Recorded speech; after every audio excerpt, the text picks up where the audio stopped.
Hello, I'm Ryan with Smokin Brothers. There's a few things to look at if your grill's not lighting.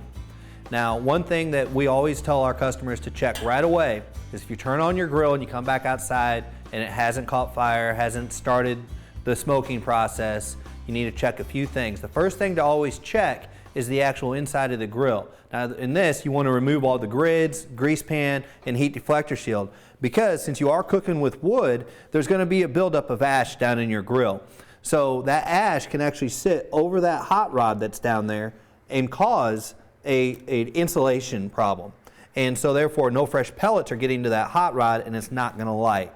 So you want to take a shop vac or a spoon of some sort and clean out the area of your grill to get rid of that ash. It's always a good measure to do this about every bag and a half of pellets that you cook. Bag and a half to 2 bags of pellets.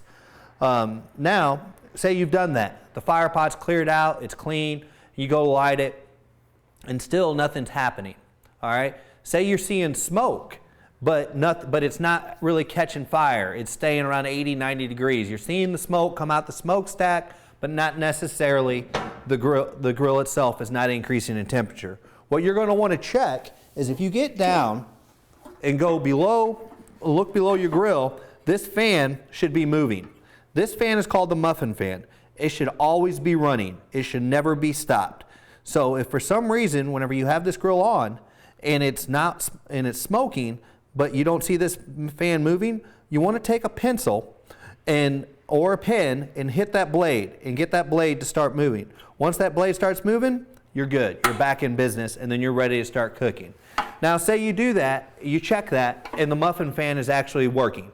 It's moving, there's no problems with it. So the next thing you want to check is the hot rod, all right? You want to make sure the hot rod is actually is lighting like it should. Now the way I do that is I'll go ahead and take a paper towel or a napkin. I'll roll it up real tight so I have like almost like a little firmness to it, and I'll turn on the grill. And once I turn on the grill, I'll put that right on the hot rod. Now there should be some signs of fresh pellets falling down as this is happening. If you're not seeing the fresh pellets fall, we're going to get into that the next step. Now, if you pull it out and there's no singe marks on the paper towel or on the hot rod, then your hot rod needs to be replaced. And then that will start your fire actually.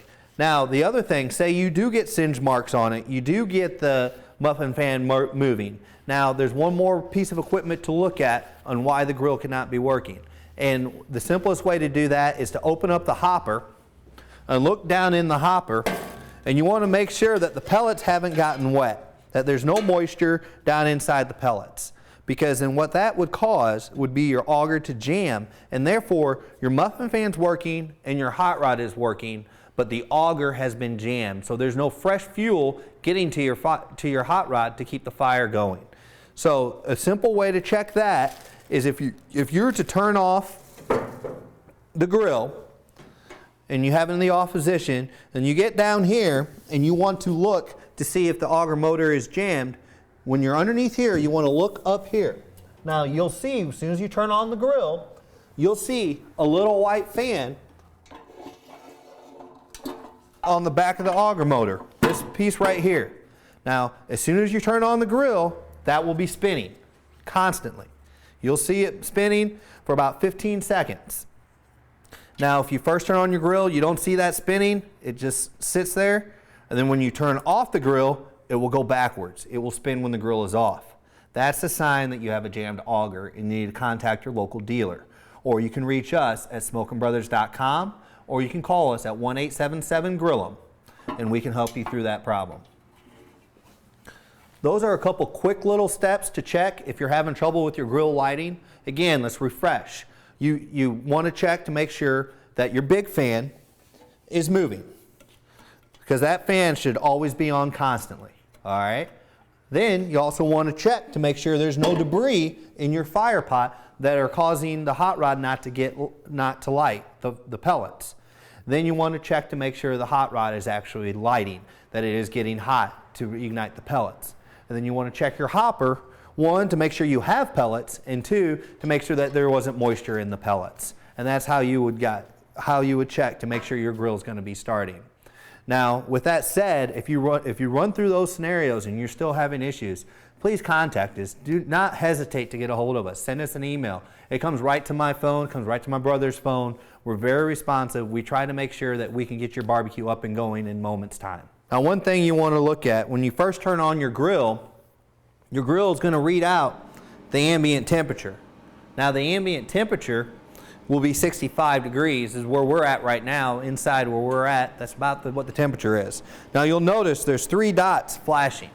Those 3 dots mean that you're actually, the hot rod sequence is turned on. It will stay on for 4 minutes. Then that hot rod will go, the 3 dots will disappear and it'll go for another 7 minutes, and then it's going to check the temperature. And it's going to want to check the temperature to make sure it's above 120 degrees. Now, in doing that, the next step that I want to tell you about too is if your grill does not get above 120 degrees, it is going to go under a relight sequence. And then it'll start the whole process over again.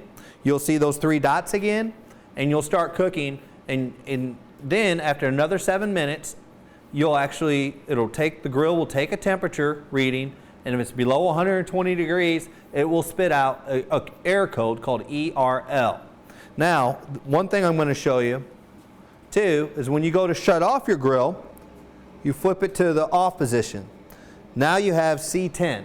That stands for our cool down sequence. It'll go through our cool down sequence for 10 minutes.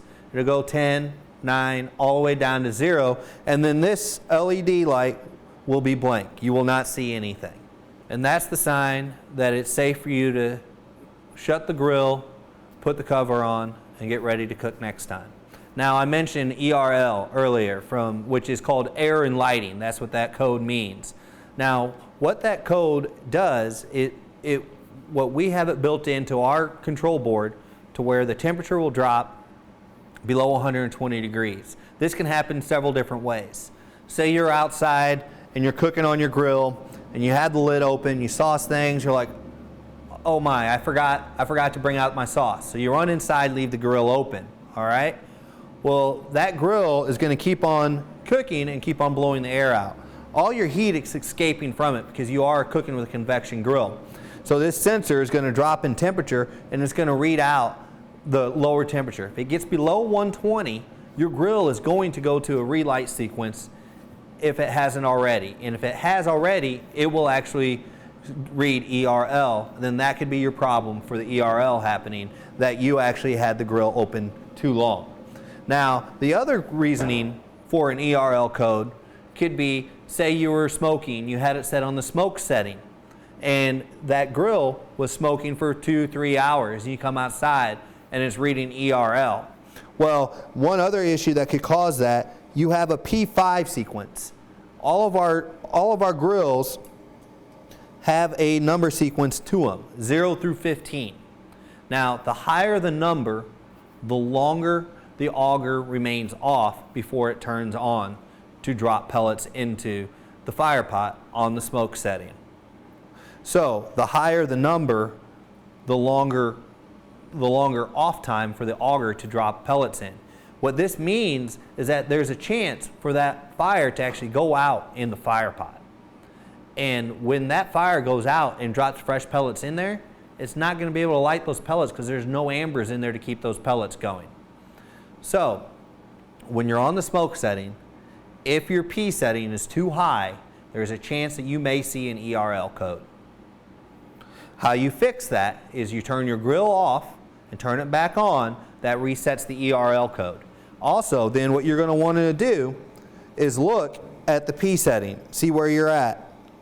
It just turns once to the left or once to the right, and you can control the level of the P setting. Our common setting for the P setting is P5. That's where it should be at all times for grill operations. Thank you for purchasing the Smokin Brothers Grill. If you have any further questions, please contact us at 1-877-GRILL-EM, or you can reach us through our website at smokinbrothers.com and send us an email. Thank you again, and welcome to the Smokin Brothers family.